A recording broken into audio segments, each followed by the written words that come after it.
அந்த வைராக்கியம் தான் அந்த மாணவரை பிற்காலத்துல இந்த நாட்டோட ஒரு தலை சிறந்த இன்டெலெக்சுவலா டிரான்ஸ்ஃபார்ம் ஆகிறதுக்கும் காரணமா இருந்துச்சு.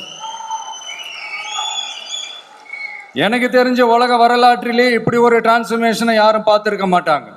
அந்த மாணவர் வேற யாரும் இல்ல, நம்மளுடைய அண்ணல் அம்பேத்கர் அவர்கள் தான்.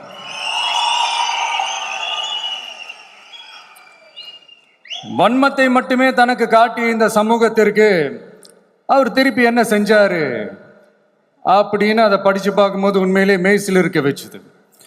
பிறப்பால் நாம் அனைவரும் சமம். நீ எந்த சாதியில பிறந்திருந்தாலும் எந்த மதத்தை பின்பற்றினாலும் சட்டத்தின் முன் நாம் அனைவரும் சமம் அப்படிங்கிற ஒரு உயரிய கோட்பாட்டை உறுதி செய்யும் நம் நாட்டின் அரசியல் சாசன சட்டத்தை வழங்கி நம்ம நாட்டில் இருக்கிற எல்லாருக்குமே ஒரு பெருமை தேடி தந்தவர். இன்னைக்கு ரிலீஸ் பண்ற இந்த புக்கில்